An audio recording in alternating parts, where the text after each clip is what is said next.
Good evening, everybody.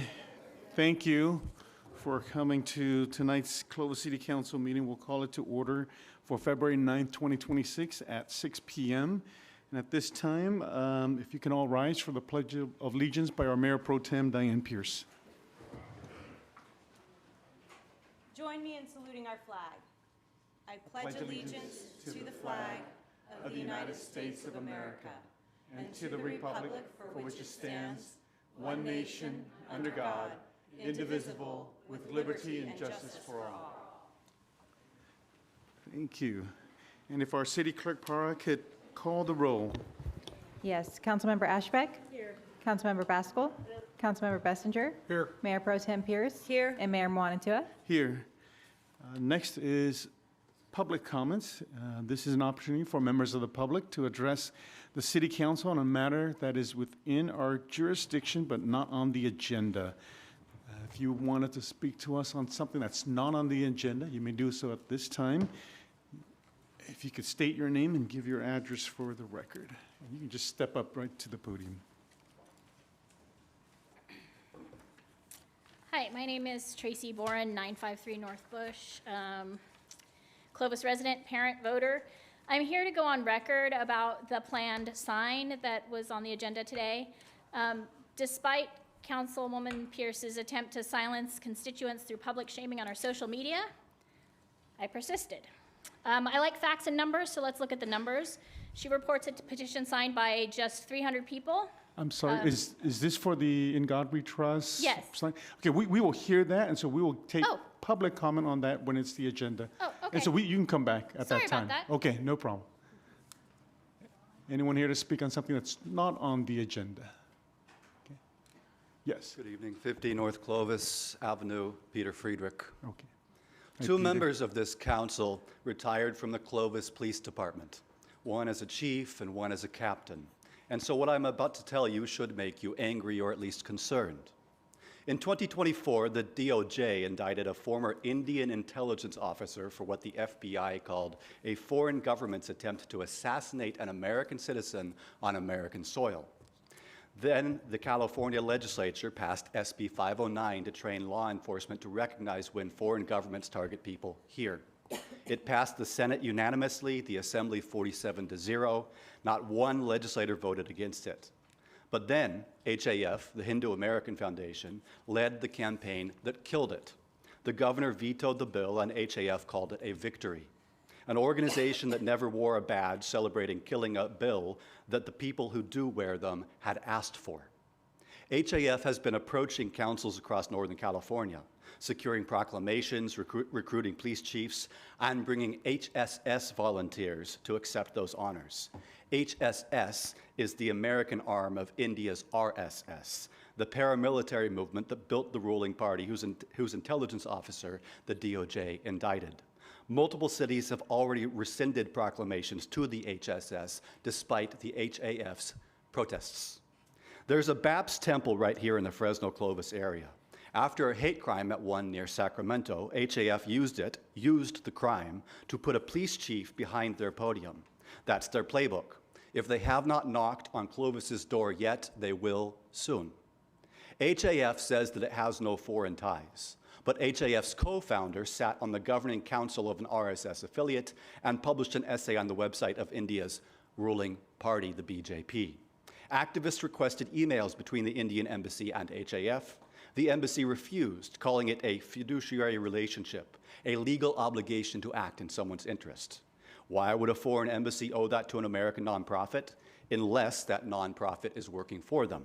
A few years back, before lobbying to kill that bill that I mentioned, HAF held a webinar on how to avoid the Foreign Agents Registration Act. Think about that. Innocent organizations do not hold seminars on how not to get caught.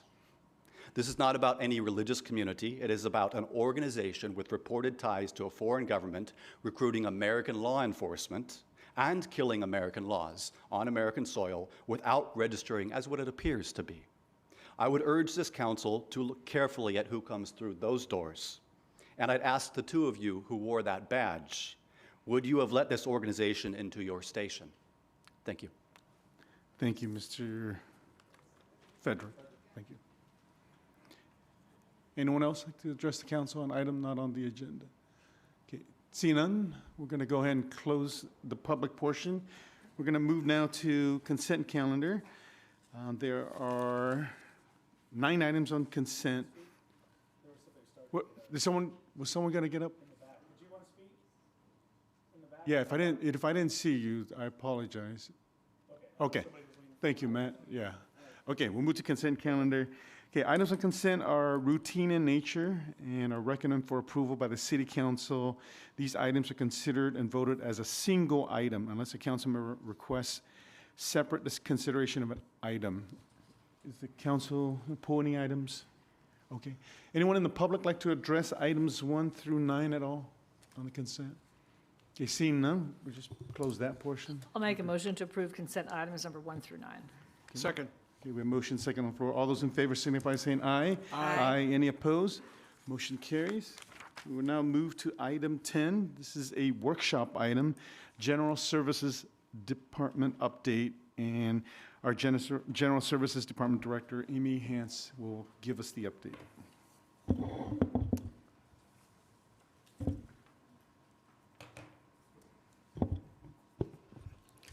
Good evening, Mayor, council members, community. My name's Amy Hance, and I'm the General Services Director. And I'm here tonight to give you an update on what's been happening in our department, and I appreciate the opportunity. Before we get started, just for general knowledge, General Services is an amalgam of 3 different divisions. We take care of personnel and risk management, facilities maintenance and purchasing, and also community services, which is our public transit, senior services, and recreation operation. So we're a little bit of this and a little bit of that. We provide services internally and externally. And before I get started, I do want to thank my department head teammates and all of our employees within the city. As I was preparing this slideshow, it really made me realize how much our departments work together as a team. We do a lot of work internally and externally with our community, and we would not be able to do the work we do without our teammates with the police department, fire department, planning department, finance department, and housing, communications, and economic development. I think I got everybody. All right, so we're gonna get started here. Here we go. All right, I just went through the 3 different divisions, and this is the dream team that I get to work with. To the very left is Lori Shively, Deputy Director of Personnel and Risk Management. Our Personnel and Risk Management division takes care of a whole plethora of items for the city, but you'll see the list there that we do employee relations and benefits, talent acquisition and training, workplace safety and compliance, insurance and liability management, policy development and implementation. If that looks like a long list and it sounds like a lot of work, it is. But Lori is, she has deep knowledge and is an expert on this particular matter. In the middle there is Stephen Frankian. He's our manager for facility maintenance and purchasing. His team is also small but very mighty. His operation is responsible for building, operations and repair, fleet management, energy efficiency initiatives. I'm going to take that back. He is not in charge of fleet, everyone. And I don't think he'd want to be. He's in the back here sweating a little bit if he's going to have a new task. Capital projects and oversight, vendor contracts and procurement and inventory control. So his team is quite small, but they do a lot of work for our city and keep us looking tip-top. Then on the far right is Bethany Berube, Deputy Director for Community Services, so she oversees public transit, recreation, and senior services. Also oversees the senior center, transit center, and our community center, and also her team is in charge of many of the special events that we all enjoy. Okay, we're going to move on to personnel. Right now in personnel, we are looking at developing some modernization through different kinds of software. We are in the middle of converting our employee forms and files to electronic formats. This sounds like a simple process, but it's really not. It's been quite labor intensive to move what was essentially all paper system to electronic format. And the staff continues to work on that, and we continue to expand our ability to take care of business electronically. We're also streamlining our employee orientation via new technology, which will just be better for our new employees as they come on board. We're strengthening our risk management. We've added a really interesting system called Caraver Care, and it's got a funny name, but it does something really interesting. This right now is being piloted in our police department, and it allows our staff, when we have an injury on duty, to, instead of filling out paperwork and then sending somebody to any kind of medical facility, they can now call a 1-800 number and be triaged with a nurse, and the forms are then generated electronically. And we're finding this is working really well in our police department, and we'd like to expand it throughout the city. Not only is it a time saver for our employees, we can get them to the doctor and to the care they want and need quicker. It also looks like it might be a cost savings for us. This staff and personnel and risk management assisted 71 employees with injury reports. We have, knock on wood, a pretty low injury rate here at the city. Safety is a priority for us, and we see that in this number. And we're also looking at expanding employment liability insurance services. Just a couple of things that's going on in personnel. So last year, personnel was extraordinarily busy. These are just some statistics for our new recruitments, and this is primarily because of Measure Y. Measure Y allowed the city to go ahead and recruit for positions that we'd been waiting to fill in order to provide the level of service that the city wants to provide to our community. So we posted 83 jobs to our city's website. We took in an astounding 8,160 applications that were processed. And just of note, that's a 50% increase from 2024. We onboarded 161 brand new employees, and we welcomed them to our team. And then we transitioned out 114 people. All of those are labor-intensive processes, but the small team over in personnel gets it done. All right, so I want to talk a little bit about our city's growth and the impact it'll have on labor and our personnel department. So as our city grows, we're going to need more employees just to continue to provide the service that we want to provide. And these needs occur alongside rising costs for wages, benefits, and insurance. I don't think it's a secret that the cost of everything is going up. And we are seeing that in the personnel department with the costs for what we typically need to keep the city running, which we need to pay our employees, we need to provide benefits, and we also need to insure the city. We're monitoring that closely. We take a very close look at our costs, and we try to remain very competitive by always reaching out to vendors and ask for better prices. All right, next up is our facilities department. This division also has experienced exponential growth. They have received, if you look at the chart there on the left, in 24-25, they received 1,128 CRMs. And a CRM is an internal request for service within the city. And it can be as small as, hey, I need the light bulb changed in the bathroom because I can't reach it because we don't have a ladder in here, to something as large as we need a complete remodel of an office area. Stephen's small team completed 1,161 CRMs, which is an amazing number. Now this year, they're on track to break that record, and it looks like they're going to complete 1,250 CRMs, again, of all different shapes and sizes. I also wanted to provide you an update on our staffing for this division. Through Measure Y, this division was allocated 3 additional positions for us to create something called a projects team. The plan is to have a projects team and a maintenance team. This will allow for regular ongoing maintenance to be better scheduled without the disruption of somebody needs a project done that really wasn't planned for.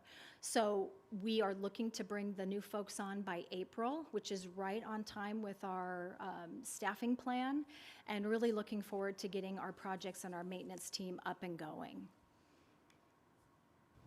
And here's just some Amy, examples. can you go back to that slide? Sure. What does the blue mean and the green mean? So the blue, oh, my green didn't make it. I apologize for that. Okay. The blue means new CRMs that came in, and the green means completed CRMs. And the reason why the completed number is bigger than the number that came in is sometimes these projects are so big, they roll over from fiscal year to fiscal year. So they'll take a little while to close for a myriad of reasons. You're welcome. Okay. So here's some examples of the work that's been going on this past year. The beautiful doors at our fire station number 1 were in need of a refinish, so the team got that done. The police department, if anyone's ever been inside of our beautiful police department, they had that extraordinary rock wall with the waterfall and the big star. Well, the waterfall hasn't worked for years and years and years, so the chief asked for a remodel. So that's currently going on right now, and I think that's how it looks right now. So it's a little messy in there, but I know we're looking forward to seeing what the finished product will look like. Down at the bottom, Fire Station 3 had some noise mitigation work done on it. And then inside the police department, again, we did a complete office remodel for the chief's area, just with trying to accommodate expanding staff members. And then on the right, there's some examples of additional work that's been done. By no means is this a complete list of the work that this crew has been completing. But they did resolve a fire line leak in the PDS building basement. I got a chance to go down into that basement. It used to be where our jail was. There's a lot of history down in there, but they were able to figure out where the water line was leaking. They upgraded the pump house E-lights, modernized the city clerk's office, and in Fire Station 4, they did a bay cleaning repair and duct cleaning. I had a question on those, Amy. Yep. Is there a way that you can show how much this saves us instead of us, if we went outside and did, just for example, the waterfall, you know, a contractor would be X amount, and because we did it in-house, it was cheaper, or the savings we get? Yeah, I think we could go back and get a couple examples of projects that are of different types and run the numbers of what it would be like if we had to go out to bid for prevailing wage. Instead, our own internal team was able to take care of it. Yep, I'm happy to provide that to you. We can get And I'm that assuming it's a information for you. savings. What's that? I'm assuming it's a savings. I'm going to look back at Stephen, and I know he's going to nod yes. Yeah. When we are performing work, yes, there is a savings because our labor costs are a lot less than what. Okay, prevailing wage excellent. is. But on the waterfall one, that was done by a vendor. Okay. Yeah. Thank you. Thank you Yep, for that. and just to make sure everyone could hear him, he was talking about the impact of prevailing wage on the cost of projects. When the city has to bid out for a project, we pay the vendor a prevailing wage, which can drive up the cost of a project. If we do it in-house, we already have the pay for our very talented staff set aside, sure.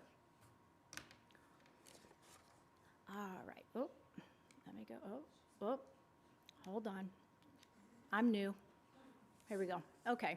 So I did want to share, we do have some infrastructure priorities, and I don't use the word critical lightly. We do have critical infrastructure needs here at the city.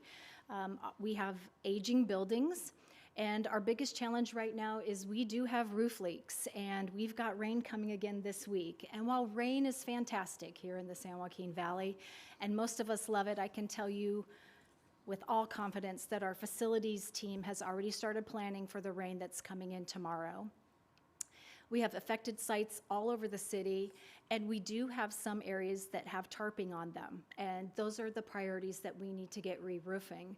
And like everything else, the cost of roofs have escalated over the past couple years, so this is going to take a lot of planning. And that takes me over into the category of future strategy and measure why. The city last year started a facilities maintenance study. We have a third-party vendor that has gone through all of our facilities and is creating a priority list for us to look at and to understand what the cost is, not only to bring some of our facilities back up into good shape, but also to maintain them year over year.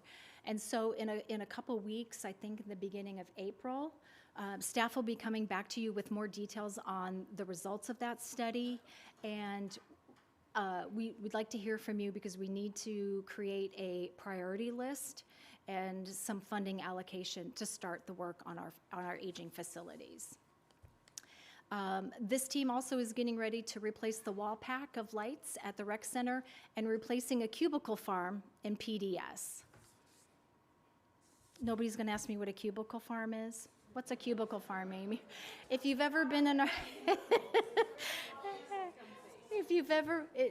it's a whole mass of cubicles, and over in our growing planning and development services building, they're shifting and moving things around. So we're getting ready to help them accommodate their staff. Does it grow more cubicles, or what's up? I don't know. You can't go and ride a cubicle like at an animal farm, so anyway. We didn't actually want to know what it meant, so that's why nobody asked. I'm just kidding. Yeah, and I just thought it was funny. It Okay. is a funny description. Next up, I'm going to talk about our transit department. Amy, before you leave infrastructure, can I ask a Yes. question about the facility assessment for the campus is underway? Does that fall in here, or does that fall under your office, Andy? So the facility assessment is a citywide effort. Multiple departments are working on it, and Paul has been leading the charge. So it's under your office? So we'll be coming to you. It's actually the first meeting in March, I believe, is the plan with how that looks, and really an educational piece as we walk into the budget Okay. and forecast. Thanks. All right. Next up is Clovis Transit. Clovis Transit is experiencing exponential growth, and I think you can probably hear a theme that general services is just growing and growing and growing. The chart on the left shows the last 11 years of ridership in Clovis Transit. And you can see a downturn starting in 2015, and this was happening nationwide. We were losing ridership, and it wasn't just our operation, and it wasn't just California, it was all across the United States. And some of the reasons that were put forth by some of the academics and experts looking at it had to do with the robustness of the economy at this time, relatively low fuel prices, and in California, the decision to have driver's license given out to anybody who needed one. So that really drove people who weren't able maybe previously to be able to have a driver's license. Now they had a driver's license, and if they had enough money to get a car, they'd be driving their car. And of course, you can see in 20 and 21 the absolute fall of ridership due to the COVID-19 pandemic. But I'm really excited to show the exponential growth that's been going on in transit. We are by far ahead of the pack in recovering our ridership after COVID.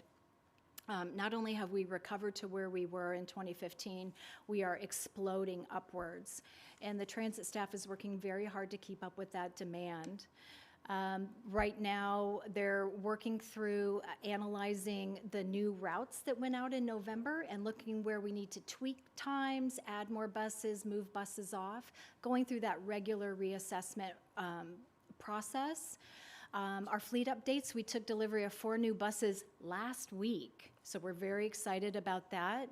And we're getting ready to really hammer down or really figure out the design for our new bus wraps. The bus wrap design that we have on our buses originally was from 1983. So we are due for an update. So we're going to zhuzh our public transit system up and make things look terrific.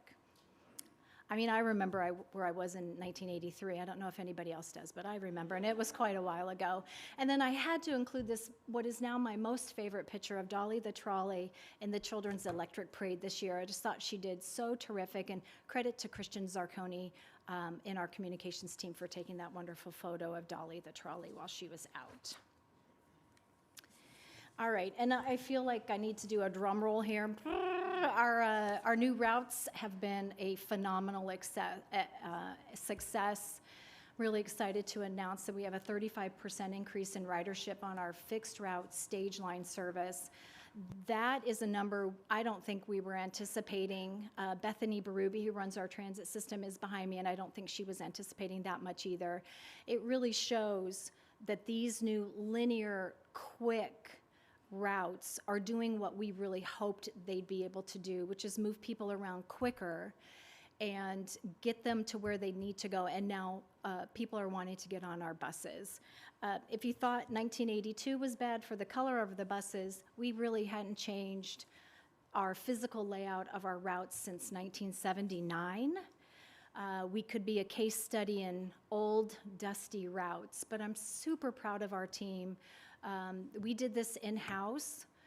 None of us are transit planners by training, but we worked really hard to create these routes, and they are doing exactly what we wanted them to do. And then just one more, I'd be remiss if I didn't talk about funding for transit. Transit is an expensive operation. And 2 years ago, Clovis Transit made the decision to become a federal funding recipient, and I'm really glad we did. While federal money comes with a lot of burdens, we also need the money to run our system. So we have some successes in this area. We secured a competitive CMAQ fund for $5.6 million. We'll be using that for fixed route operations, and we'll also be purchasing buses with it. We have about $544,000 coming in through federal Section 5310 for more buses. We've been able to hire appropriate staff to help us stay in compliance, and our first FTA grant application is submitted and under review. The federal government moves at their own pace. Try not to judge their pace. It's not our pace, but they move at their own pace. But we're really excited to be working with them. We have a great working relationship with our team so far, and this is money we need, because when we look over to the right side on local operational risk, our staff is looking very closely and very carefully about the potential impacts if we lose our Measure C funding. That's a real thing for us, and we're working through scenarios right now and trying to figure out if a version of Measure C does not pass, how do we make up that $2 million gap? So like I said, staff is busy working on modeling that right now. And I hope that's not anything we're going to have to tackle, but we understand it's a reality. All right, I'm going to move on. Amy, Yes. back to that slide. I think Yes, sir. The consequence itself. Is it routes? Is it staffing and routes? Is it, actual vehicles? I mean, can you speak to that a little bit more? Because 2.1 is huge for especially this service. So it's all those things. Okay. We're looking at everything, and we're taking a look at our service model now. We provide service that's far above what's required by the law. And so one option is that we might have to shrink our service area. An option would be to shrink our service hours. An option would be to charge fares, although we don't take in enough fares to really offset how much it takes, how much it costs to actually tend to that money. The software and hardware for systems that can deal with that amount of cash are phenomenally expensive. And you'll remember when we tried that and then ended up pulling those machines back out of our buses because they just, they weren't working well enough. So we're looking at everything and really trying to understand a savings, a realistic savings on what that would look like.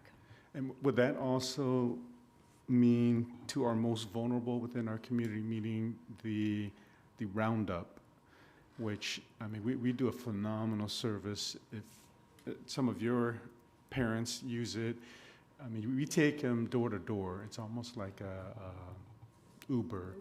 And so does it also mean cutting that, or is that sort of the last one where we'll cut all the other routes and keep that one, or is it more a little bit across the board?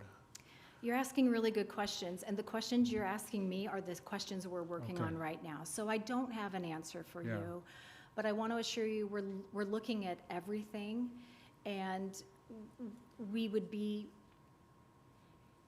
I don't know how to say this right, we would be extraordinarily sensitive to the groups that we're impacting, because we understand intimately how important Roundup is to our community.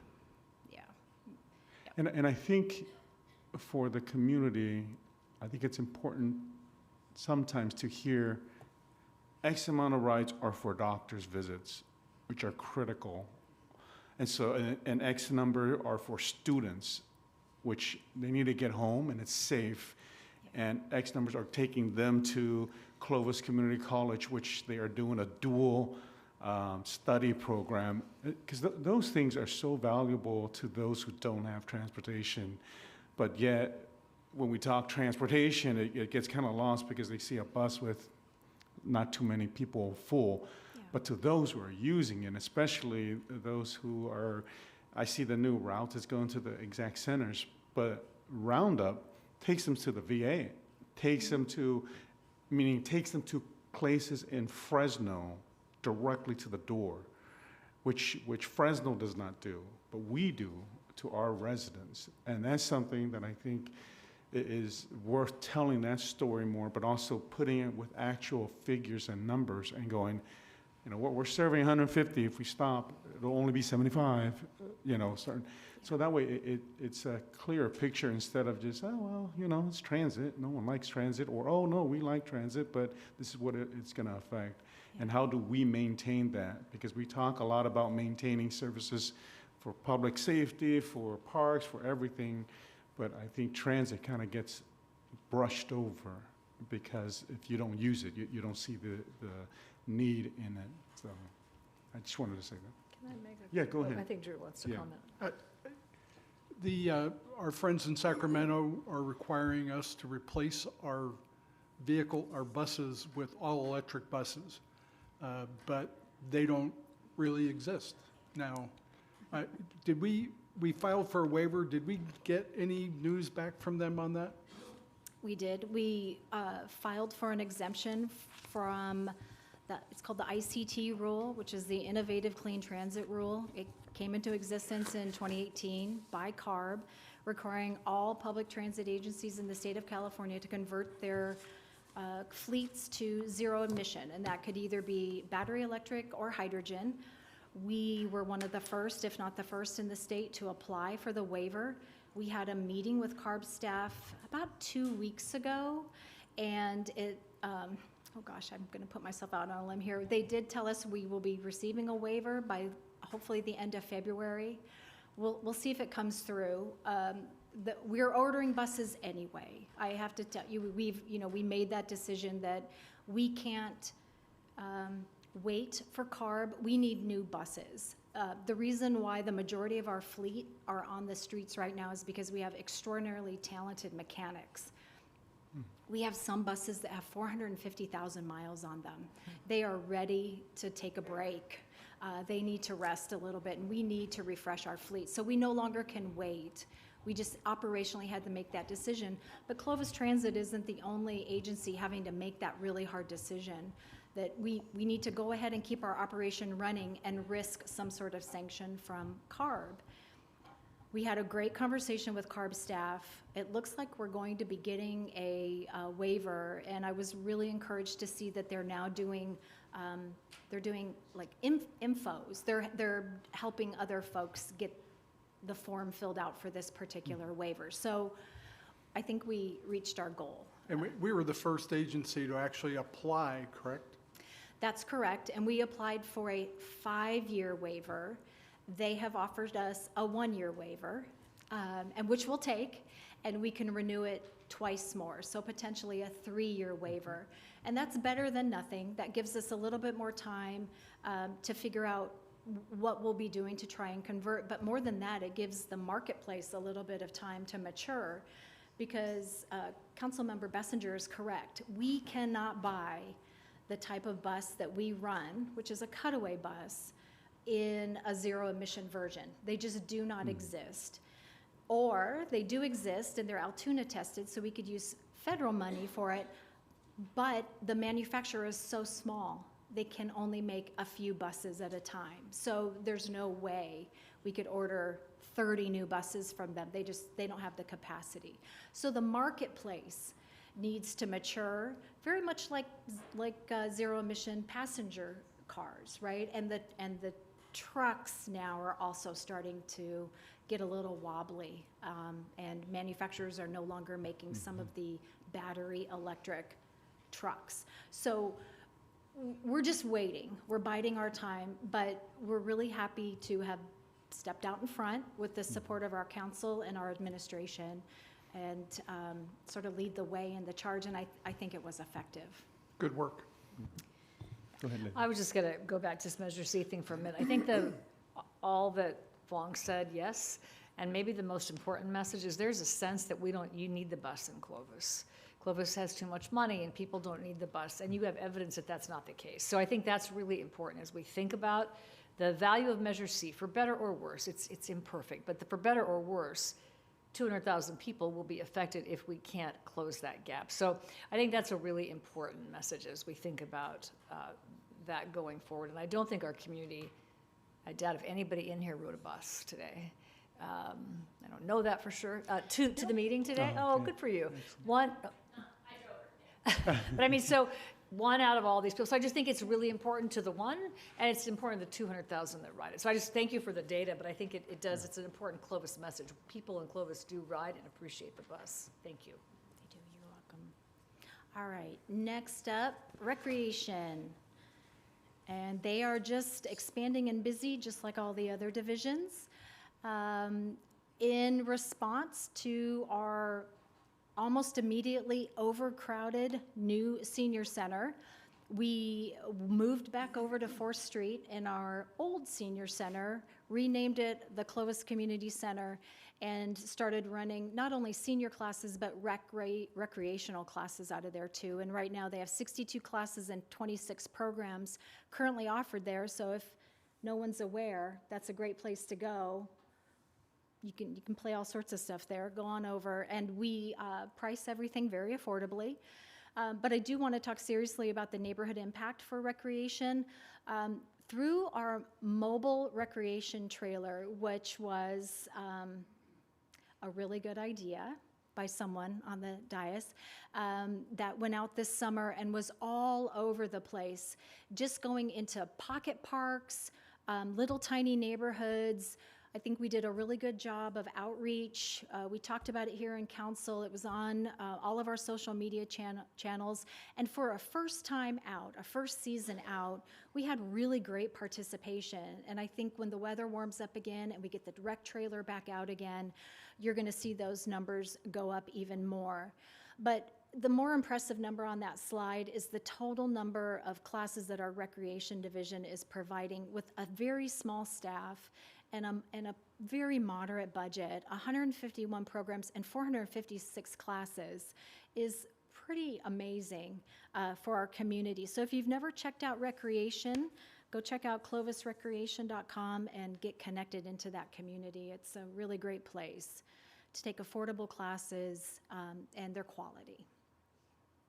All right. I just want to say I love that so much, and I love the mobile unit. I don't know whose idea it was. Whose idea was it? Yours? It's the coolest idea ever. Because It's a great idea.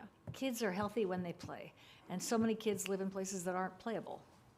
So anyway, I just think it's a great idea. Kudos, excellent idea. Yeah. And Amy, at the rec center, I think we do need to do something on the outside.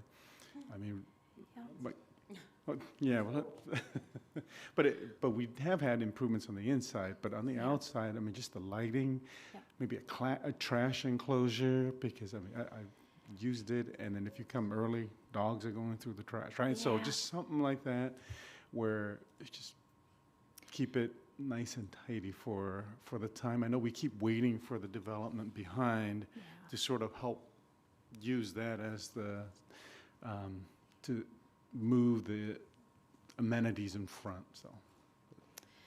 I don't disagree with you that it could use a little love and sparkle and zhuzh up on the outside, and it was assessed in our facilities assessment, so you'll have the We'll see. opportunity to talk more about that and put some money where your mouth is. Thank you.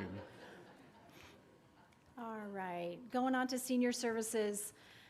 This is a statistic I'm really, really proud of. I almost guarantee this number has probably gone up since she pulled it. So Our new senior center, of course, out over in our landmark development, was full almost as we opened up the doors, which was a goal of mine. And looking back, I think that was not the best goal, but I reached it.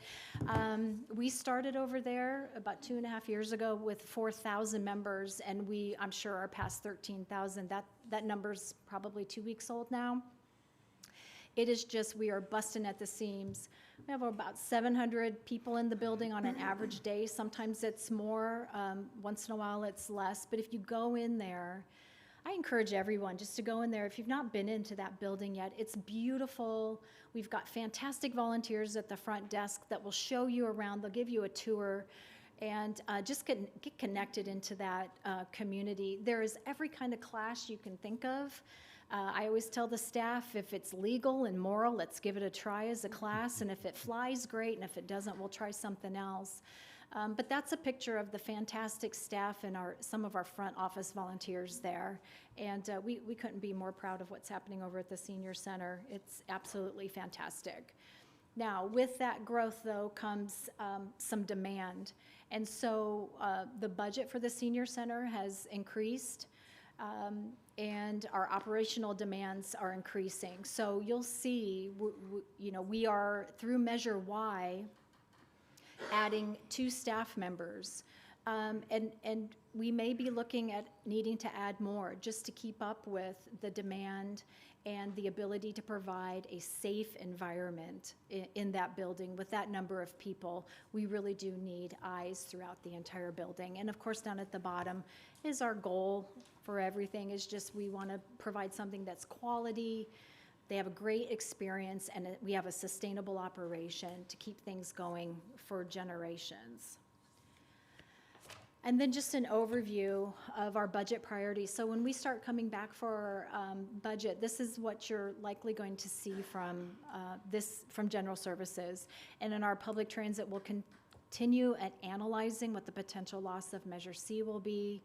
And then, of course, looking at managing our regulatory burden, which seems to increase month over month. In Recreation and Senior Services, we want to maintain our quality programming at affordable prices. That's something that's very important to us. And of course, we need the appropriate amount of staffing to keep things safe in that building and provide quality programs. Our facility maintenance division is charged with, or they're working through and continuing to deal with this balance between everybody wanting lots of projects, but what can they really get done, and what can they do in a quality manner? That's I know a daily conversation in that department. And then personnel and risk management, we're really looking at technology to help us do workflows that actually flow. We really need things to keep going. If you're not aware, personnel is now away from this campus, which has caused us some challenges. We're still paper-based on a lot of things, and that's sort of the impetus for this drive to, we really need to get a lot more paper-free. And then we're proactive monitoring our costs and always looking at solutions to try and keep our costs under control. And that is it from General Services, and I'm happy to answer any questions you might have. Any questions or comments from council?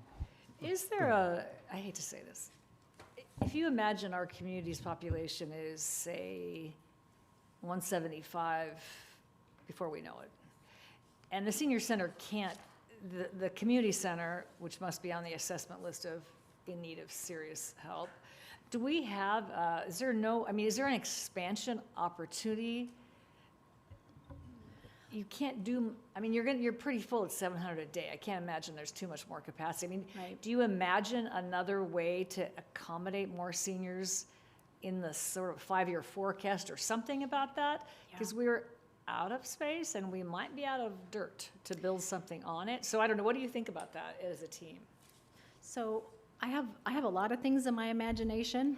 I can dream pretty big. Me too, let's hear them. I do want to just remind everybody that there is 4,000 square feet still inside of the senior center that had gone through a couple different iterations for ideas. It is now going to be senior center programmable space, and we've designed it so that it's open and we can start expanding some of our classes into this space. But that's a little bit down the road for us. What is that time frame? Do you think? The project is getting ready to go out to bid. We're just trying to understand the market right now and what Okay. the environment looks like for projects that size. We have a budget, and we just need to figure out if our budget fits what the cost will be. So I think it's going out next week. Good, okay. And It's going out next week. if I could So we've add, got that. yep, and if I could add, the general plan update is also a critical planning tool because there is a recreation and section that can be looked at hard by the community and this body as to what we want Yeah. it to be at 175, Yeah. which would correspond to future financial planning. Yeah. Okay, I just think it's, I mean, it won't be long, and we'll be at 175, as alarming as that sort of seems, but Yeah. I think it's just, the growth in the center and the team that you have is amazing. I love that there's more staff to help the senior center to spill over back to one, or whatever that is. That's really remarkable, but I think we do have a sense of community, so if I'm in the newer building and my friends are in the older building, I think we want to try to keep that kind of connected somehow. You know, the community is as a whole. Anyway, I think it's just amazing, but I do think, what does 175 look like in terms of that senior center is a question today. I mean, I'd love to buy the mall. Next to pickleball, that's the best idea I've heard for the mall. We'd love to buy Could the you buy her the mall. mall? We're going to buy the mall. Put it in the Andy paper. usually tells me no. I think I've talked about it up here. I tried to buy I've the never heard you old say that before. I Costco. love that. I'm kidding about it, don't put it in the paper, but that's I mean, that is the kind, we have to do something really bold because Yeah. we're going to run out of room. I mean, I look at the big Love box that. stores when Yep. they vacate, and I Yep. know now the answer. I understand economic development a lot better than I used to. Oh, because I we'll used talk to, Chad out of it, don't Yeah. worry. We got Chad covered. Anyway, those are yeah. the, I just think that's awesome, because I do think we will outgrow that. I agree. And I think we've also, I mean, I've talked a little bit about a youth center, which is sort of my hope for the old senior center, which is now the old new senior center, or whatever that is. So anyway, just, there's a couple of needs like that, and I agree with Vong. Our rec center is cool, but super old. So maybe whatever that could be. So I love that, thinking a little bit longer as we imagine this there. So good job. Yes. Okay, at this time, we're going to go ahead and open up to the public. If you have any comments or questions regarding this item, you can address it now. Yes, please come to the podium over here. And if you could state your name, and give your address for the record.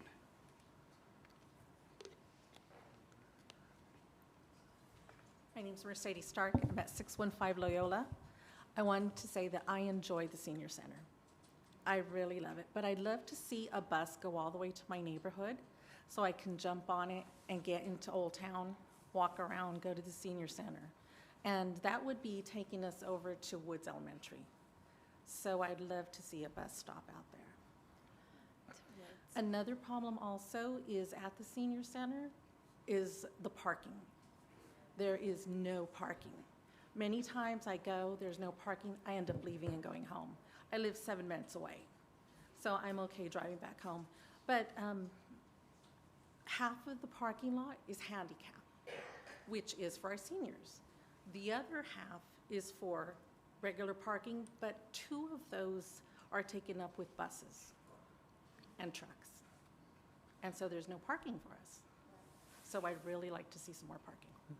You can park in the Veterans Lot is a city lot. Right. And you can park right in front of the museum, which is also very close. I know the street makes it look like it's not, but Right.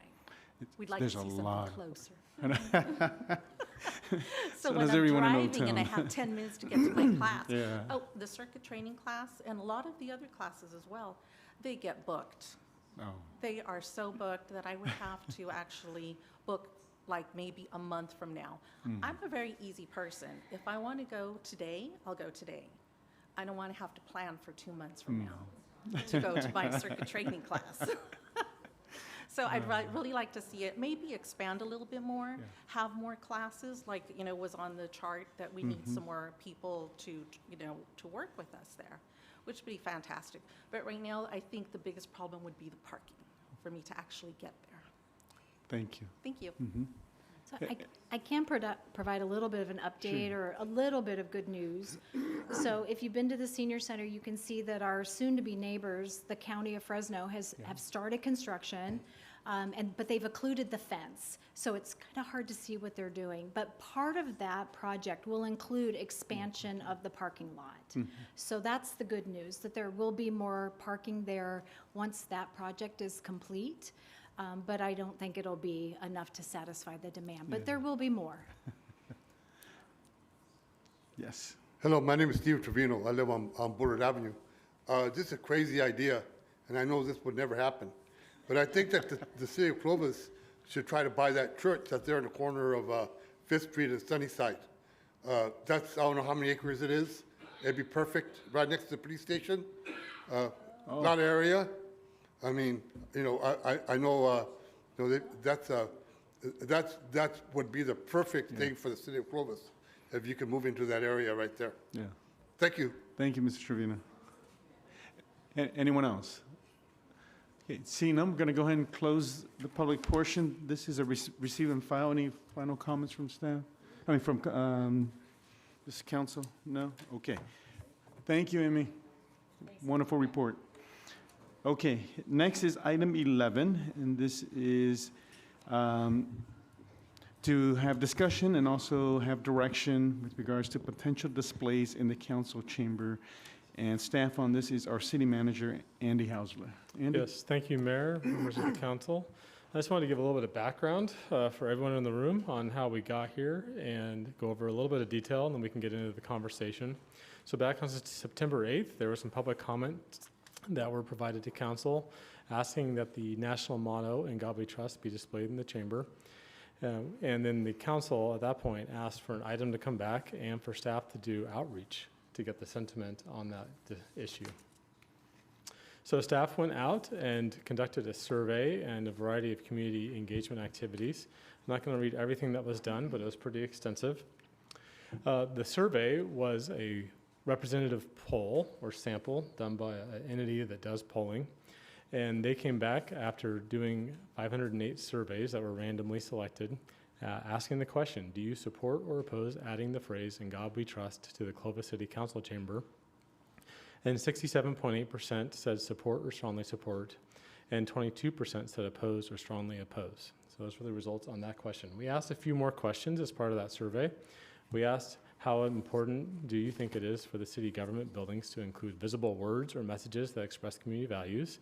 And we had over 50% with very important and somewhat important at 22%. Just for clarity, that question was just a broad, express community values broadly. Could have been anything, Could have been anything. not "In God We It was Trust." up to the interpretation of the respondent, but that was phrased just like that. Okay, okay.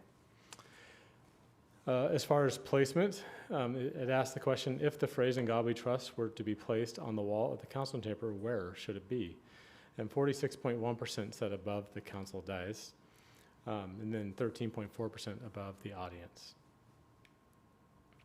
And then, 31.5% said no preference. And then we did ask for some other ideas, phrases, documents. Are there any other words, phrases, or documents you'd like to see displayed in the chambers? And they could select multiple answers on this. We the People led at 42.4%, A Way of Life at 36.7%, the Constitution framed at 32.2%, 22% for the Declaration of Independence. The phrase "E pluribus unum" was at 8.1%, and then we had something else, "All are welcome here," integrity, for example. So overall conclusions of that survey was that 68% of respondents either strongly support or support adding "In God We Trust" to the council chamber. 74% of respondents feel it's either very important or somewhat important to include visible words or messages that express community values. 46% of respondents preferred the phrase be displayed on the wall above the council dais. And 42% of respondents supported adding "We the People" to the council chamber. So this was presented on January 12th to council, and council asked for us to come back for a discussion item, which is why we are here tonight. Some of the questions that came out of that discussion with council that we wanted to deal with tonight was whether any display should be placed in the city council chamber, what content should be displayed, the potential placement within the council chamber, and any cost considerations or funding, including the use of private donations. So that is what we are here for tonight. Council chooses to act. So before we get to that, I wanted to give Scott Cross, our city attorney, a chance to talk through any legal issues on this, and then we can get into some of the discussion items that I previously mentioned, along with one more that came up last week.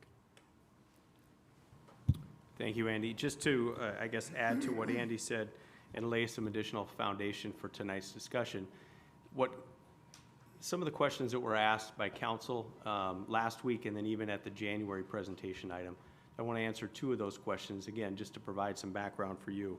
One of the questions was, would displaying something in the council chambers or having the discussion and deciding whether or not to display something, whether it's In God We Trust or some other display, if the council was to approve the display in the council chambers, does that open up the council chambers as like a public forum for any private person to come and say, well, now I want you to display this or display that? And the answer to that is clearly no. This is your decision. This is not a traditional public forum as far as what the displays are. The displays of the flags, the displays up on the walls, anything else, what's in front of the dais here. That's solely within the prerogative of the city council to decide. And it's, I think I briefly mentioned it last week, that would be considered government speech. What you all decide to have displayed as a message from the council is your decision. And it can be, it doesn't require viewpoint neutrality, so to speak. It's your decision what you want to display. So that's the answer to the first question. The second question is, with respect to In God We Trust, the question was asked, would that open up or would that be constitutional? And the answer to that is, again, yes, it is constitutional. It's been determined by courts for decades. The Supreme Court most recently has determined that that is a constitutional display. It does not violate what's called the Establishment Clause of the First Amendment. It does not portray any sort of endorsement of religion if it's displayed on government property. So again, it's a policy decision for the council, but I just want you all to know that at least with respect to those two questions, it's completely within your prerogative whether or not you want to display that slogan or something else in the council chambers, and it would not open up the council chambers to other displays or being required to allow other permanent displays in the council chambers. And with that, council, we'll turn it over for the discussion. Last week, there was a question about a policy. Should one be established to govern how items are handled in this chamber? So we added that on here for discussion for tonight. But I'll turn it back to you, Mayor and Council, for any questions and or thoughts on this. Thank you for the report. Any questions at this time for either Andy or Scott?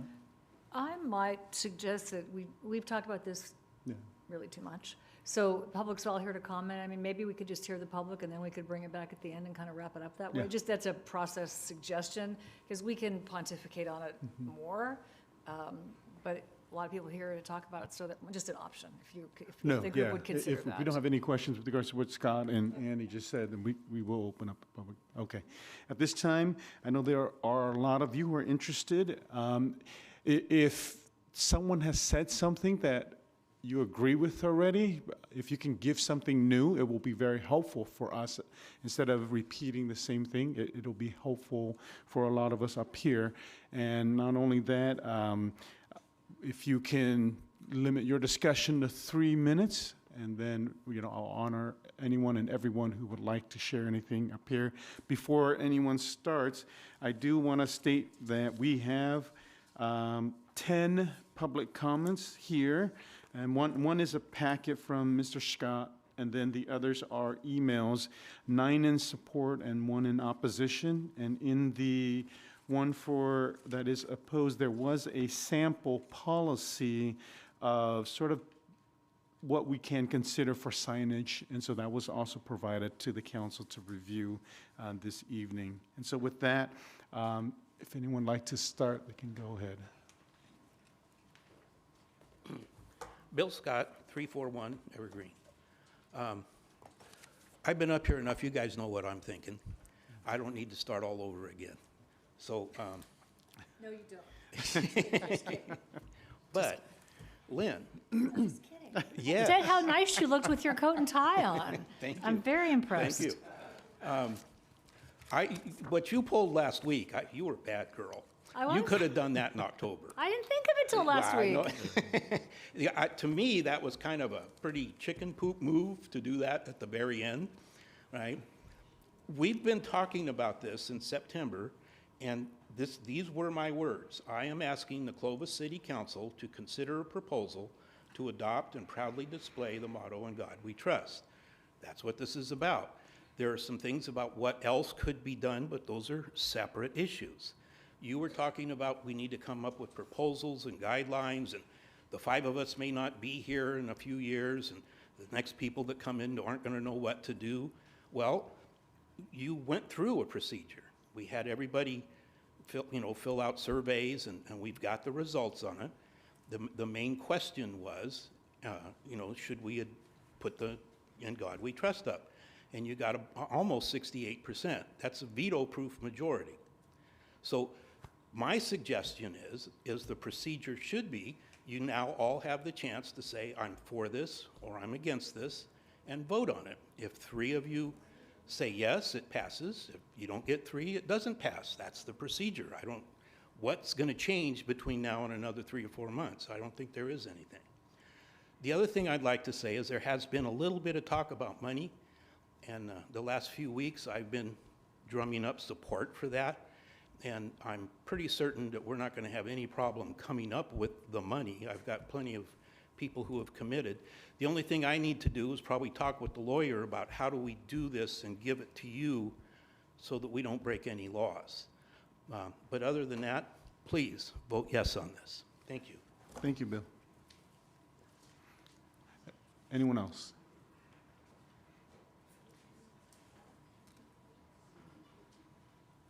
I've learned to stand up to be seen, speak out to be heard, and sit down to be appreciated. My name is Bruce Kinnebrew. My address is 7570 Road 29.5, Madera. I have taught both political science and biblical studies in universities, and my background, my kids, although I was not there at the Gettysburg Address, I do remember some of the things that were there. My kids think I was. But I think just foundationally, Abraham Lincoln twice mentioned the creation of us underneath God at the beginning of our nation, and at the division of the Gettysburg Address, division of the North and the South, he addressed the nation and said this. He says that we under God will have a new birth in our nation. So we had an original birth, we have a new birth. I think it's good to remind us that we remind everybody constantly that our original birth and our continuing births need the name under God as a reminder, since often it's not taught in our schools. And I think we need to. Thank you. Thank you, Bruce.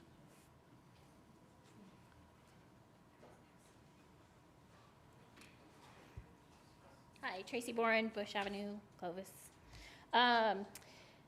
You guys covered a lot of the numbers, but the number that you guys didn't cover was that the original petition was 300 people.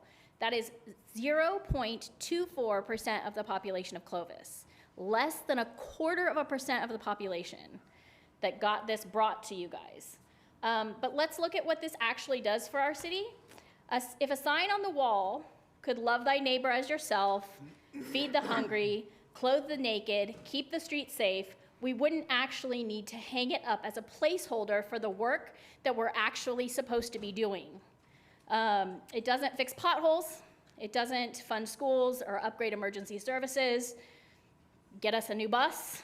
But what it does do is it serves to feed the egos of the people that sit underneath the sign.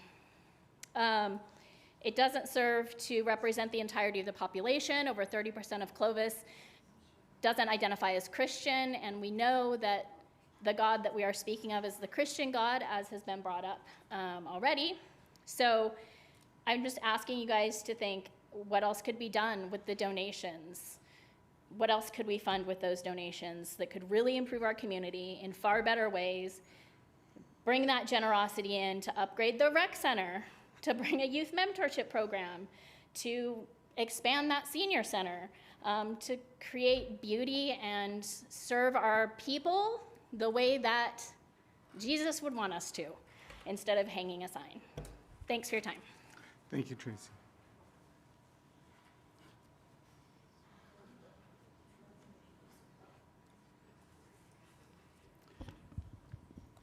Good evening. My name is Sam Lucido. Address is 516 Villa, Clovis. I think the question really is, why not? Why would we not want to put up "In God We Trust"? I think it's almost a moot issue in my mind. Clovis come a long way. We're 175,000 people. First time I set foot in this town, there was about 12,000. So it's come a long, long way, and it's all been positive. And it's with God's blessing that we have that positivity.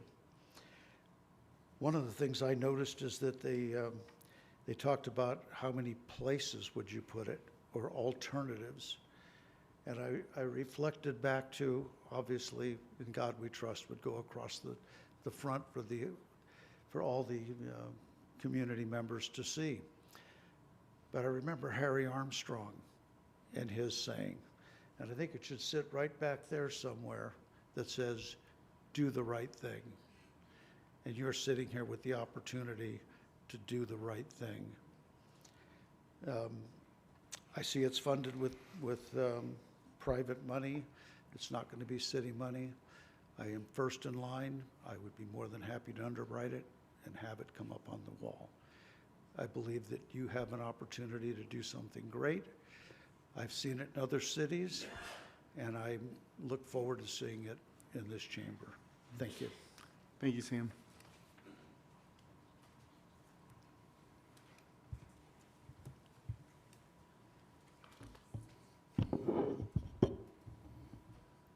So Mayor, City Council members, I am Reverend Dr. Angelo Frazier, and I'm from Bakersfield, California. What brings me here today is I'm also a member of the In God We Trust America in Bakersfield, Kern County. Been serving as a volunteer for over 20 years, working with Jackie Sullivan, president and founder. She was the one who brought In God We Trust here to California. And as we stand here today, it is over 60 cities here in California that display In God We Trust. I'd like to tell you, and you probably know this is not just a Clovis thing. This is a nation thing. It's a national thing. It is going across the country. The mission is simple: to promote patriotism, to encourage elected officials to vote yes, to legally display our congressional approved national model, In God We Trust, in every city, county, chamber, state, capital in America. I was born in Washington, D.C. I grew up around the model. It's all over our federal buildings in Washington, D.C. And I was just blessed to see and go back and to just go, man, I was raised in this great city. It's not just a Clovis thing. It is a nation thing. In God We Trust still stands as our national model. These other things do not and are not. This is our national model. One nation under God, and we hold these truths to be self-evident, that all men are created equal with certain unalienable rights. And it talks about those rights: life, liberty, and the pursuit of happiness.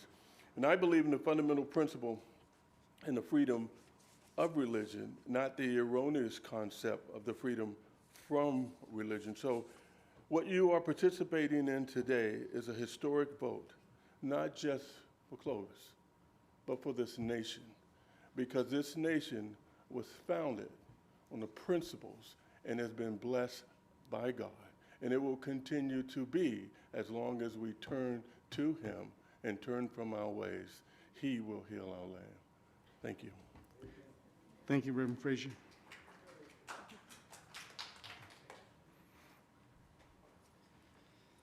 Good afternoon, Mayor, Mayor Pro Tem, council members.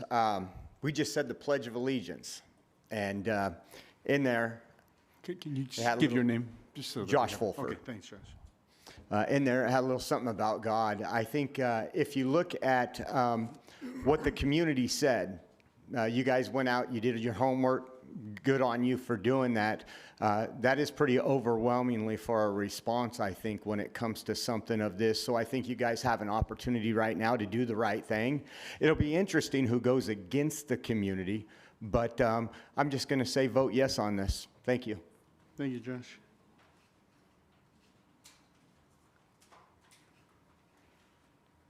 Hi, my name is Tara Wink. I'm from the Clovis area, and I wanted to give like another perspective, especially because of the conversation that I heard last week. I thought that was really concerning and really questionable on your guys' part, and part of it was kind of what Bill was kind of alluding to and stuff. You can have a moment of reflection at any point in the discussion, but Lynn, specifically, you were saying you didn't want to be a part of this conversation, and so I'm just curious, like when you were, as a council member, were you taking part in the direction of any of this? Because a lot of times it seems like when it comes time for like a moment of tolerance, like a point of reflection, you want to be the loudest in the room about like that drawing attention to these things or like starting these conversations or making Clovis an intolerant place. But 67% of people had agreed with this and stuff. So I don't think that the issue is necessarily the conversation being started. And there's a lot of like good things in this specific sign and stuff. But when I had called attention to the council in October, and you weren't here specifically, so I will give you that, but I had called attention to 3 other people, and I said there's specific issues in the way that the community, you know what I mean, like the representatives, that there was concern in that, and that was just straight up dismissed. And I feel like in a way that should have been a moment of reflection. You guys were saying straight up that this was like a divisive sign and stuff, and part of that was I was trying to call attention to the fact that a lot of these things do seem to get pointed at one person for being the conversation starter. I don't think that's fair, especially because a lot of times we see more people acting with that council member. 20% of the council cannot like steer this whole conversation, any of these conversations, and that's what I meant by that last comment and stuff. We can't go back and do any of those things over again, but we absolutely do need to get better at having like conversations, period. And I think it's interesting that this like last bullet point, whether or not we have to have these policies and stuff, red tape is not the answer and stuff, because we have that thing, we have that bullet point in different words almost every time we have these conversations. And so I just wanted to give that perspective because we have somebody who's sitting at 20 years of experience, 8 years of experience, another 8 years of experience. Drew, you brought in the flag, so you should be able to bring in a little bit more experience as a leader. And as leaders, I'm seeing you guys fall flat. So that's just my perspective. Thank you. Thank you.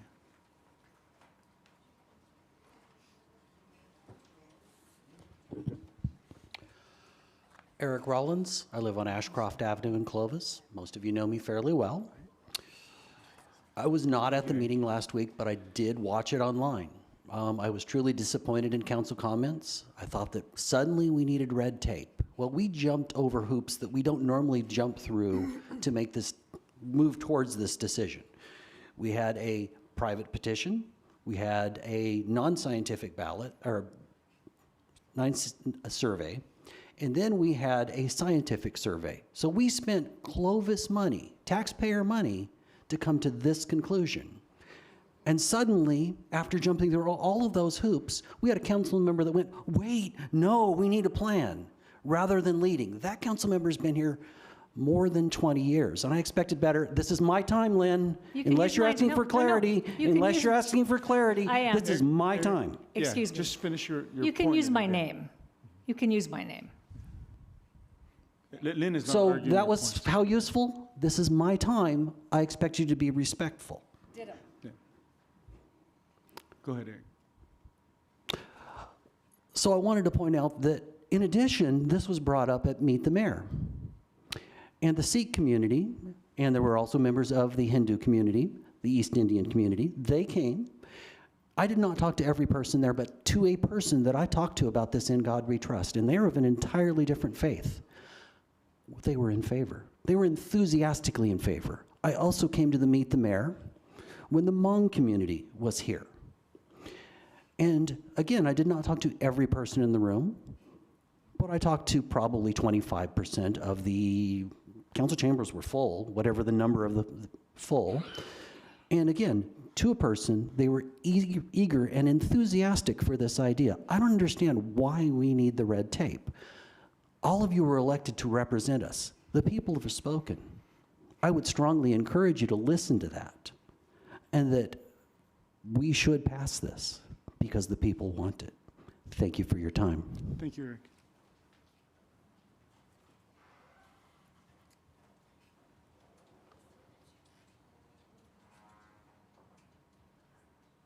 Yeah, we have a new clock.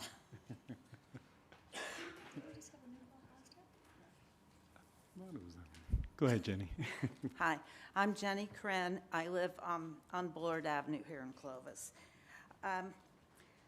So a Pew Research firm recently did a poll that found that 28% of the population of the United States identifies themselves as atheist or agnostic.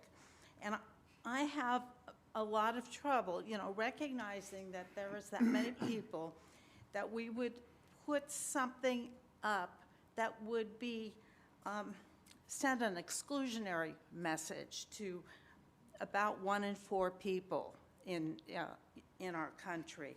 I find it actually interesting in that poll that we did, 68% of people said they were in favor of putting the In God We Trust sign up, but 32% said, they weren't. And again, that's even more than 1 in 4. That's 1 in 3 people who are uncomfortable with that.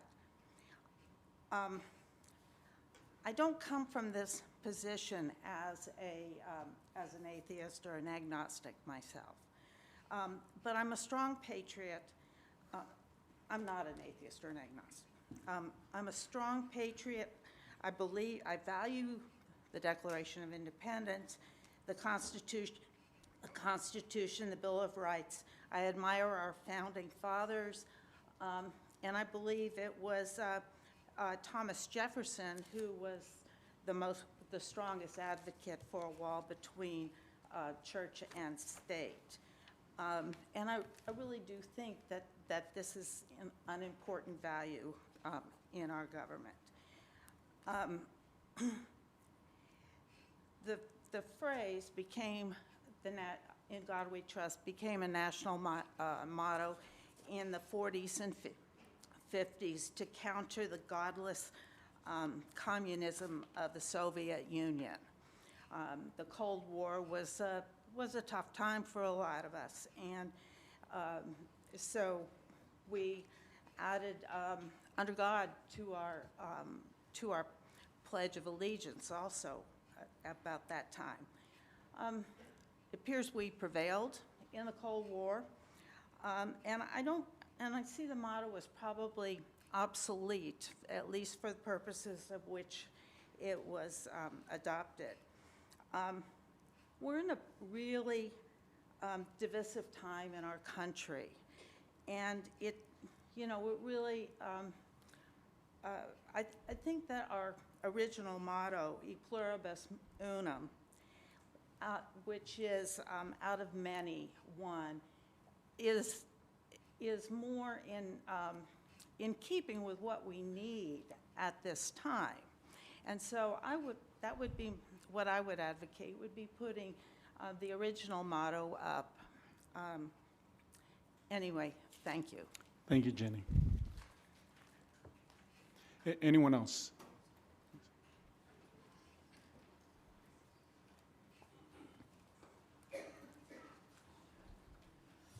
Linda Abear.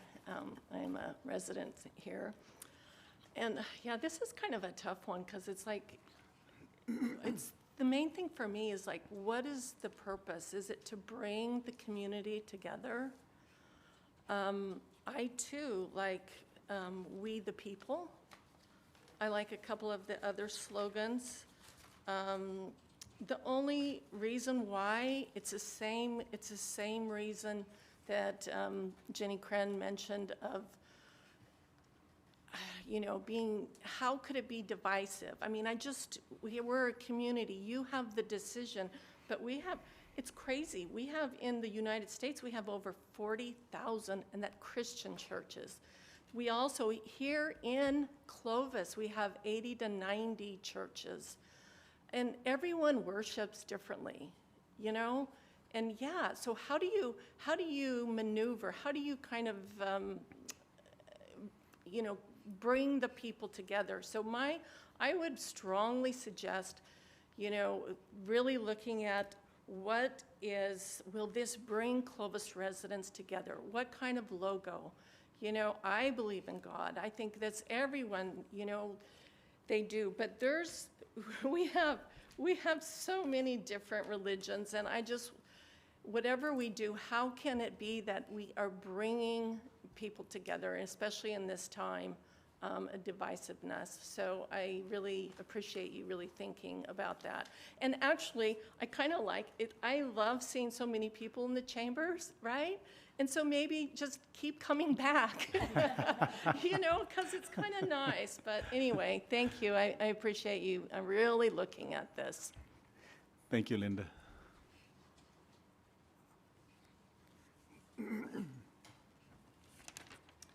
Hi, my name is Molly Anala, and I've lived in Clovis for the last 40 years. And to be honest with you, I'm surprised we don't already have the motto displayed in chambers.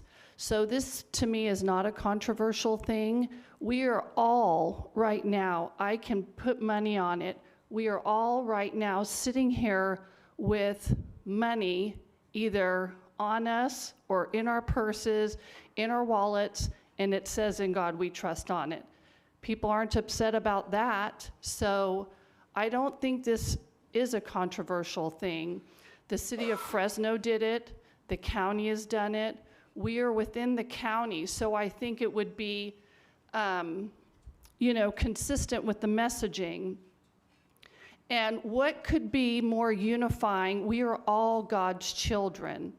So what could be more unifying than displaying "In God We Trust" in council chambers?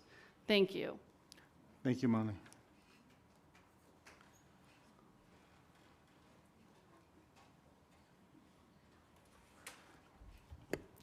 Kathy Reinhardt, 3021 Carson Avenue.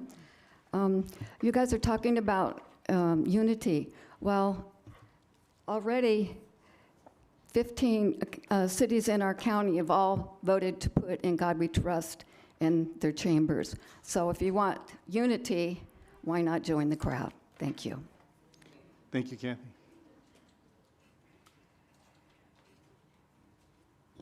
Brian Wilson, Bergen Avenue, Clovis. The biggest thing I see is to lead from the dais. So please do your due diligence, place your votes on the table, and we'll continue from there. Thank you.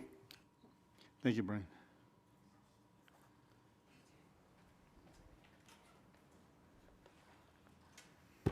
Howdy. Ted Laurent, North Sunnyside in Clovis. I'm a local retired contractor and handyman, but also an evangelist.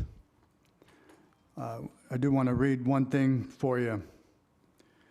It's from the Congressional U.S. House Judiciary Committee, 1854. Had the people during the Revolution had a suspicion of any attempt to war against Christianity, that revolution would have been strangled in its cradle. In this age, there can be no substitute for Christianity. That was the religion of the founders of the Republic, and they expected it to remain the religion of their descendants. Kind of a powerful statement, given a little bit of a history. I would add that e pluribus unum, out of many one, was the foundation for establishing one nation under God, because it was people coming from multiple countries wanting to be free from the tyranny that they were escaping, wanting to be free to worship God, wanting to be free to worship in their particular manner, which was a Christian manner. And that e pluribus unum meant that you are going to be one nation under God. So I just wanted to set that straight.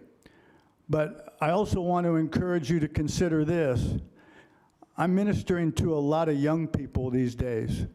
I'm seeing many, not just turning to Christ, but they're turning to truth. They're tired of being lied to. They're hungering for the truth about our Constitution, about our history. Many are taking courses. They're enjoying classes with Hillsdale College or PragerU or JBS or Wall Builders or Patriot Academy. All these are various organizations that are teaching countless young people. And I'm seeing it in here in our community. And I bring that up because when a community takes a position of "In God We Trust" as a motto, and it's placed in their chambers, it's encouraging to those who want to move here, who want to live here, want to raise their families here. Clovis has always been a very conservative town and needs to remain that way. And when the city council decides to embrace as a motto "In God We Trust," it not only goes along with the flow of, and the wave of the future, because more people are turning to Christ. We're having a revival. And it says, we want you here. We want our city to be a city of integrity and honesty and hardworking, good ethics. We want traditional family values here. That's what makes Clovis special. That is what that says. Let's not fool ourselves. But isn't that what our city wants? Do we want anything but that kind of people living here? Something to think about. Thank you, Ted.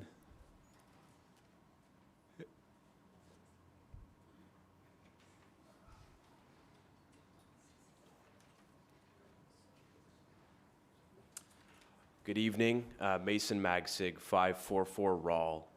So when I think about this slogan, in my opinion, and I think that at least some of you would agree, it is probably our most significant slogan our nation has. And I look at, from tonight, I look at it from 4 different angles in terms of putting it up in our dais. I think, one, we've had overwhelming support from the public, almost 70%. 2, as the city attorney stated clearly, this is not something that is going to get us in any legal trouble.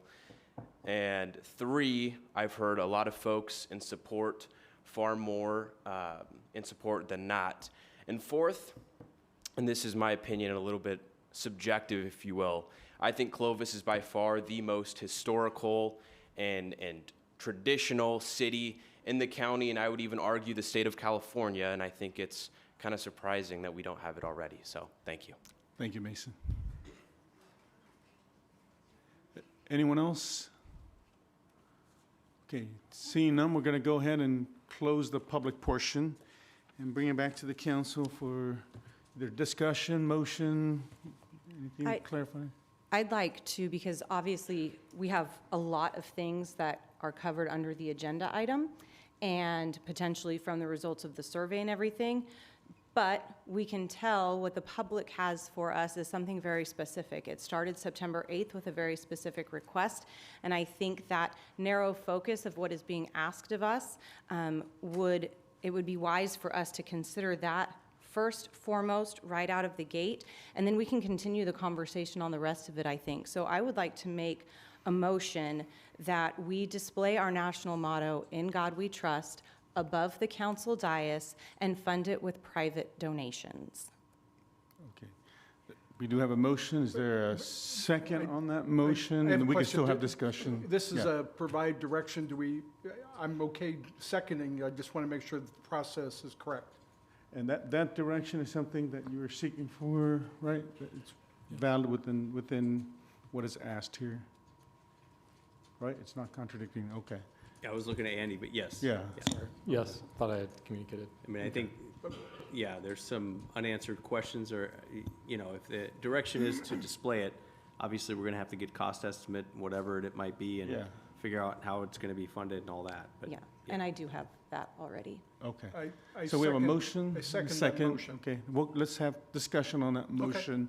If you have any comments, did you have any, Drew? Or?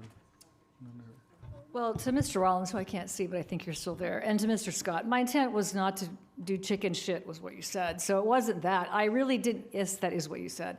I didn't not think of it until like last week. And Clovis typically is not an impulsive, we don't like, let's do that because someone else did that. That's the worst example I can think of, worst reason to do this. So I wasn't trying to be difficult. I just thought we should have a thoughtful discussion because I think this is opening a gate we don't understand. That's all. So I wasn't trying to do anything except think. And I can't see Mr. Rollins' face, he's probably rolling his eyes, but, and I wasn't trying to take your time away, I was just trying, you could use my name because I know you were talking about me. I guess I have so many thoughts. I think what I would offer as an alternative motion, because it is 300 people out of 130,000 who think this is a good idea. And I also, I'm not going to argue about this, I'm not going to have conflict about this. That doesn't make sense to me. I would like to consider, however, the 74% of people, or 78, I mean, who said we could have two things. Two things could equally be true at one time. We could have In God We Trust and a Clovis civic message. This is the community's gathering place. Not everyone, and you all describe In God We Trust in a very Christian, not any God. My God might not be your God. And so that is not the interpretation that I heard in this room.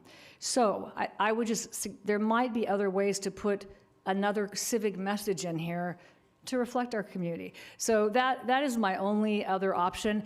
I don't know that that will get any traction. I will support this motion. I have deep concerns about the motivation and the politics and the use of this. I'm not happy about that. But I will support the action of the council because I'm not going to argue about this of all things. So that's where I land, and that's all I have to say. I have a 3-page speech, but I'll spare you because I'm not going to say that. You're not offering an alternative motion? Well, because there's a motion and second on the floor. I don't know how to because complicate the you're not- Robert's okay. Rules of Order, but Okay. I think we need to be mindful that there are 129,700 people who are not in this room saying this is a really good idea. I think we have to be really careful. We heard about if you walk in these chambers and that's not what you believe, that is not a welcoming message. So I just think we have to be careful about that. So I think we could do both, but in the absence of both, as I said, I'm not going to oppose this motion. I think it is another incremental change in our city, and that's probably what happens, I guess, over time. But I respect the people that are not here that said it's not a good idea, don't do anything. They have a voice too, and they're just not in the room. So that's where I will leave it at that. Did you have anything, Matt? Okay. And I just wanted clarification on the motion. It is for private funding. That's sort of implied, I'm assuming, in Correct. in There's that motion. 3 pieces to it. Yeah. The national motto, In God We Trust, the location being above the dais, and funded by private donations, not a dime of taxpayer dollars going toward it. Okay. The location wasn't part of the motion, was it? Yes, it was. The first motion? Mhm. And you second it, you support the location with it being above. Okay. Any further discussion on that? We can have discussion on the specific motion, so. Yeah. I'm good with what Yeah. we're doing. I just think the location thing, I'm just not sure that's where I want to have it either, so. And I understand it was voted on and all that stuff in the scientific. I'm just saying, from my own opinion, the location is kind of, there's some negatives that come with locations, right? We have film crews that film things, you have stories that go on the news, and recently we saw something from Fresno County, talked about a sex offender, and all you saw was In God We Trust, sex offender, Fresno County. So I just want to make sure that we put it in the right place. I'm not against it, I'm for it, but that's my only comment on the location. Any other comments? Well, I just want to say something before we do call the question. I believe we have spent enough time, more than I think some organizations or other entities, and we actually stepped back instead of the council just making a decision right away. We actually went out to the community. So I appreciate the council willing to do that. And with regards to, I struggle with the 100% or we represent all. I've never seen in my 8 years on this council anything ever having 100%, even if it was to put in a brand-new park where everything was free. And, even then, there's someone who's just like, oh, there's 2% of the people who didn't like it. So our decision is never for 100%, has never been and will never be. And so because of that, I'm very comfortable with the amount of people who support it.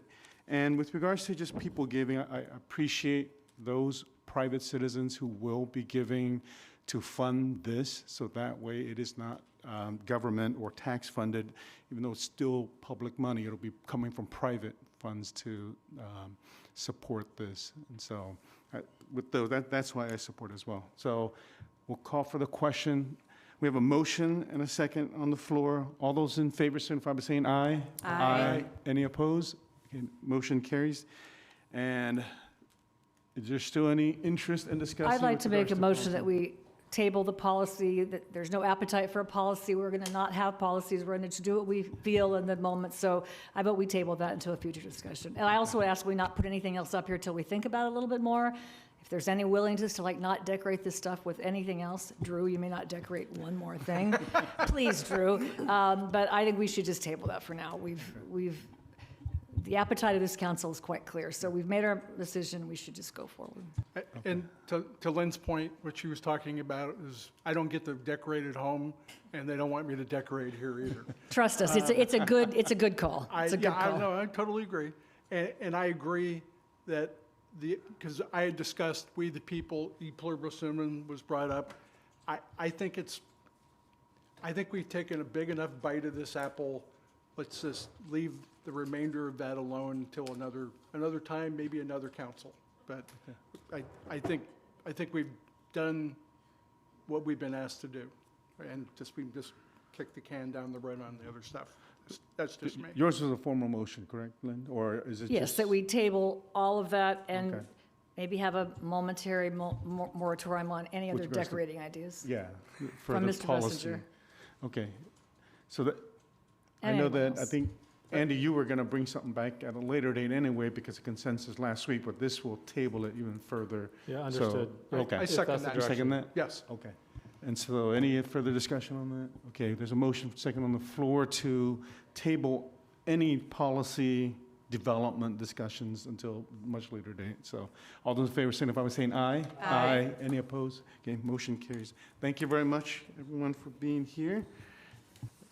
Okay, we will now move to city manager comments. Andy?